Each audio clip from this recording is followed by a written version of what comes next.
확진환자 관련된 중간 경과를 발표드리겠습니다. 질병관리본부장 정은경입니다.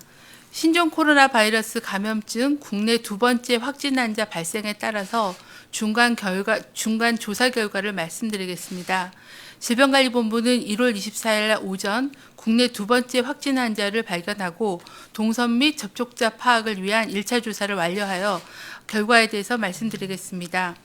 두 번째 확진 환자는 55세 남자 환자로서 2019년 4월부터 중국 후베이성 우한시에서 근무 중이었으며 1월 10일부터 목감기 증상을 처음 느꼈다고 하였습니다.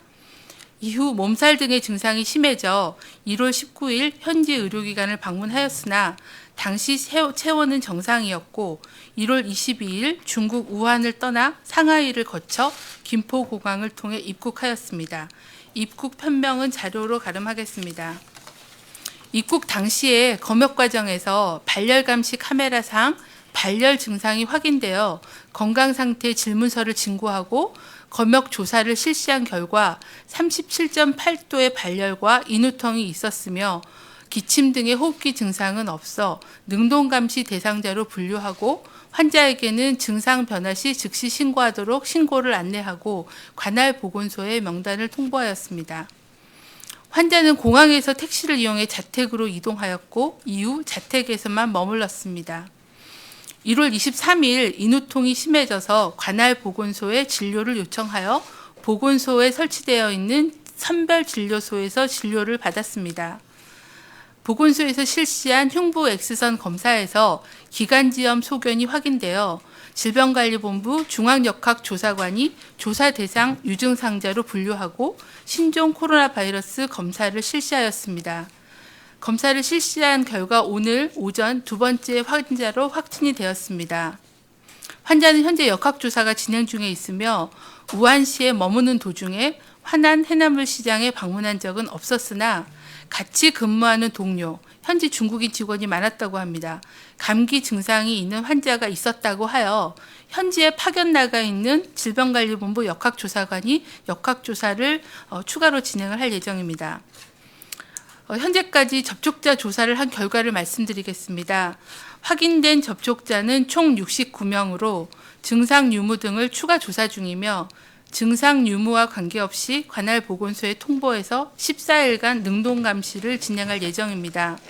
69명의 접촉자는 항공기 내의 환자 인접 승객으로 56명, 승객 및 승무원입니다. 공항 내에 직원 4명, 그리고 자택 이동 시에 택시로 이동해서 택시기사 1명, 그리고 아파트 엘리베이터에서 동승한 1명, 보건소 직원 5명과 가족 2명 중으로 접촉자 조사를 진행하면서 숫자가 변동할 수 있을 것을 말씀을 드립니다. 현재까지 말씀드린 것은 중간 조사 결과이기 때문에 좀 더 조사가 진행되면서 상세한 내용에 대해서는 수정 보완될 수 있고 투명하게 정보를 드리도록 하겠습니다. 정부와 지자체는 국민 건강과 안전을 최우선으로 해서 방역 활동을 적극 강화하고 최선을 다하겠습니다. 앞으로도 신속 투명하게 대응 과정을 공개해 드리도록 하겠습니다. 이상입니다. 네, 그럼 지금부터 기자님 질의응답 시간 갖도록 하겠습니다.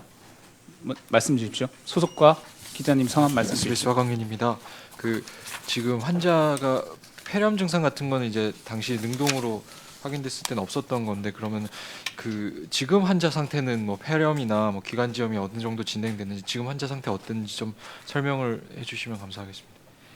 지금 환자는 국가지정 격리병상으로 이송이 돼서 입원 치료를 받고 계시고요.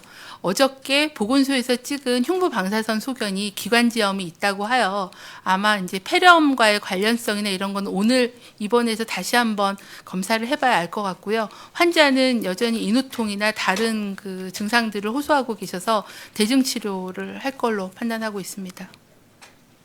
네. 환자는 안정적인 상태입니다. 하지만 아시다시피 이제 신종 코로나 바이러스 감염증이 시간이 지나면서 임상 증상이 변동 가능하기 때문에 그런 부분들은 추후에 또 말씀드리도록 하겠습니다. 변동 사항이 생기면은.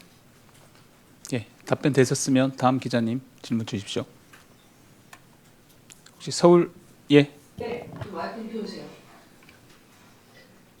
말 들리시나요? 네, 들립니다. 네, 저 KBS의 이효연입니다. 지금 이 두 번째 확진 환자가 화랑 생유시장을 방문한 적이 없고 또 중국 사우시에서 직원들 감기 증상이 있었다라고 한다면 혹시 이번 감염을 사람 간 감염이라고 혹시 보실 수 있는지 보고 계시는지 궁금하고요. 두 번째 질문은 지금 중국인 여성 첫 번째 확진 환자의 상태가 나빠졌다라는 이야기가 있습니다. 첫 번째 확진 환자의 상태가 어떤지 설명 부탁드립니다. 이 환자에 대한 감염 경로는 지속적으로 조사를 해야 됩니다. 근데 다만 저희가 그 현지에서의 노출력을 조사했을 때 현지 직원이 유증상자가 있었다라고 파악이 돼서 구체적으로 현지에서 좀 조사를 해야 파악이 가능할 거고 저희가 볼 때는 사람 간 전파로 감염됐을 거라고 보고 있습니다. 현재 중국 우한시가 다른 그 사람 간 전파가 어느 정도 진행이 되고 있어서 그렇게 판단하고 있습니다. 두 번째 질문은 첫 번째 환자의 상태는 지난번 브리핑 때 말씀드린 것처럼 아직 발열이 있는 상태이고요. 최근에 그 촬영한 흉부 그 고해상 CT에서 약간의 폐렴 소견이 보여서 진단 검사를 더 진행하고 있고요. 환자는 호흡기 증상이나 다른 증상은 폐렴 증상은 없는 상황입니다. 그러니까 주관적인 증상은 없는데 고해상 CT에서는 약간의 소견이 보여서 판단을 하고 있습니다. 예, 다시 질문 주십시오. 네, 이 환자분이 이제 능동 감시 대상 처음에 공항에서 능동 감시 대상으로 봤는데 지금 이제 확진자가 됐잖아요. 그럼 이 기준이 그때 당시에 이제 능동으로 선별을 했던 게 좀 적절한 기준이었다고 보시는지 그리고 혹시 이 기준을 좀 더 강화할 필요성이나 뭐 이런 것들은 검토하고 계시는지 그 부분 좀 알려주십시오. 네, 환자는 발열이 37.8도로 있었는데 이제 저희가 지금 중요하게 보는 기침이나 다른 호흡기 증상이 없어서 일단 능동 감시자로 분류를 했습니다. 하지만 아시다시피 신종 코로나 바이러스 감염증의 임상적인 증상이나 이런 게 정확하게 밝혀지지 않아서 저희가 매번 정보가 모이는 대로 사례 정의를 바꾸고 있습니다. 그래서 지금 이제 저희도 그 우한시가 더 확대되고 또 공항이 폐쇄되고 하는 그런 상황과 또 중국 내에서 환자가 확대되는 것을 반영해서 사례 정의를 좀 더 강화하는 것을 지금 준비하고 있고요. 빠르면 내일 정도라도 사례 정의를 좀 더 촘촘하게 강화할 계획입니다. 지금 당장 오늘 오전에 이런 사례가 나왔는데 그거에 대해 반영된 조치는 일단 오늘까지는 없는 상황인 거죠? 지금 사례 정의 개정안을 만들어서 그 전문가 검토와 또 여러 가지 검토를 수행을 하고 있고요. 이게 사례 정의를 바꾼다 그러면은 많은 지침들이나 방침들이 다 바뀌어야 되기 때문에 그 부분에 대해서 좀 면밀히 검토해서 빠른 시일 내에 강화를 하도록 하겠습니다. 예, 답변 되셨으면 다음 질문 받겠습니다. 마이크 좀 켜주십시오. 예, 채널 A의 김태형인데요.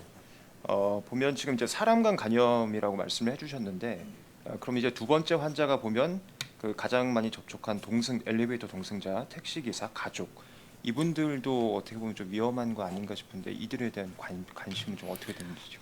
일단은 환자분은 그 우한시의 그 상황을 잘 이해하고 계셔서 들어오실 때부터 계속 마스크를 거의 쓰고 오신 걸로 그렇게 파악하고 있습니다. 그래서 이분들은 이제 당연히 접촉자이기 때문에 접촉자에 준한 능동 감시와 모니터링을 할 거고요. 이제 가장 접촉 시간이 길었던 가족에 대해서는 저희가 좀 더 특별하게 모니터링과 관리를 할 계획입니다. 답변 되셨으면 다음 기자님 질문 그 받겠습니다. 엘리베이터의 동승은 뭐 한 1, 2분 이내의 노출인데 저희가 CCTV나 이런 걸 확인을 해서 일일이 다 그 접촉자의 범위를 찾고 있어서요. 좀 더 변동이 가능합니다. 그리고 개인별로 어느 정도 노출됐는지에 대한 노출 시간과 노출에 된 방법에 대한 거를 좀 더 보고 판단을 할 계획이고 지금 역학조사가 진행 중에 있습니다. 예, 그 이분이 이제 보건소에 가서 선별 진료를 받으신 거잖아요. 근데 이게 그 선별 진료라는 게 이제 보건소 건물 외에 다른 곳에서 진료를 받으시는 그런 거죠. 그 부분 어떻게 이제 선별 진료가 그러니까 아침에 증상이 심해져서 보건소에 갔을 때 어떻게 좀 진행이 됐는지 그리고 그 과정에서 어떻게 선별 진료를 받으신 분이 보건소 직원 5명을 만난 게 조금 제 생각에는 좀 많이 만난 게 아닌 접촉이 한 게 아닌가 싶은데 그 부분은 좀 설명 좀 부탁드립니다. 지금 그 선별 진료라는 거는 이제 의심 환자가 들어가는 동선을 좀 분리를 하고 또 의료진들은 개인 보호구를 착용하고 환자를 진료를 하는 거기 때문에 노출에 대한 제대로 했는지 노출에 대한 부분들을 파악을 해서 지금 잡은 거고요. 좀 더 그 부분은 이제 CCTV라거나 동선이라거나 이런 걸 좀 봐야 될 것 같습니다. 근데 이분은 어쨌든 능동 감시 중에 신고가 돼서 보건소가 그걸 알고 환자를 진료했기 때문에 동선에 대한 거나 이런 건 제한적으로 관리를 한 걸로 파악하고 있습니다. 그러니까 보건소 직원들도 이 사람이 네, 능동감시 대상자인 거 알고 네. 그리고 진료를 개인 보호구를 의사는 하고 이렇게 진료를 했는데 이제 개인 보호구의 수준이 적절했느냐 또 오며 가며 또 접촉을 한 사람이 있느냐 이런 것까지를 지금 다 조사를 하고 있습니다. 조치를 한 사람들을 접촉한 것까지 다 포함해서 5명이에요. 그거는 제가 지금 숫자만 받아서요. 더 상세한 그런 개인별 접촉력에 대해서는 좀 말씀드리기는 어렵습니다. 임재 기자님. 네, 뉴시스 임재 기자인데요. 일단은 직항편이 있어서 그동안 인천공항에 대한 좀 집중 감시가 이루어졌었는데 오늘 같은 경우는 이제 경유하신 분이 확진자로 판명이 된 거잖아요. 그래서 혹시 지금 김포공항의 그 검역 상황이라든가 아니면 좀 더 강화할 계획이 있으신지. 네, 질문 주신 대로 우한시에 직항이 있었기 때문에 직항은 저희가 집중 검역을 하고 직항 이외로 들어오는 모든 입국자에 대해서는 입국장에서 발열 감시와 검역 조사를 저희가 시행을 해왔습니다. 근데 우한시 직항이 없어지면 분산돼서 들어오실 위험이 분명히 있습니다. 그래서 저희가 그 부분은 전체에 대한 그 중국 전체에 대해서 검역을 확대하는 계획을 가지고 있고요.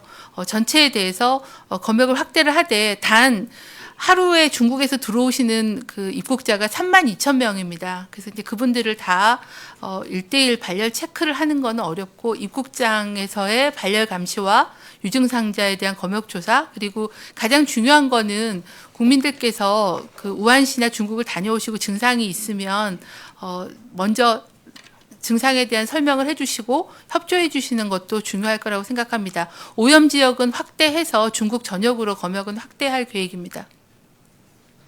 예, 추가 질문 있습니까?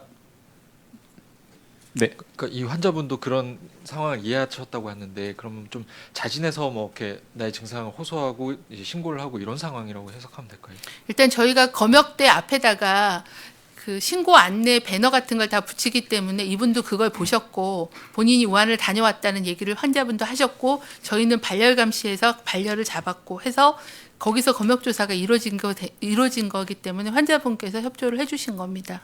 네. 그리고 능동 감시도 굉장히 잘 따라주셔서 외부의 접촉이 전혀 없고 집에서만 생활하시고 보건소 정도를 가신 거기 때문에 그 부분은 이제 아마 저희가 CCTV나 이런 걸 또 다 보고 환자분의 말씀이 이제 정확하게 맞고 추가적인 노출이 없는지에 대한 추가적인 조사가 진행 중이지만 협조를 비교적 잘 해주셔서 지역사회 노출이 많지 않고 일단 격리가 된 상태입니다. 예, 답변 되셨으면 추가 질문 있으신 기자님? 추가 질문 더 없으시면 여기서 브리핑 마쳐도 되겠습니까? 예, 그럼 이상으로 브리핑 마치도록 하겠습니다. 참석해 주신 언론인님 감사합니다.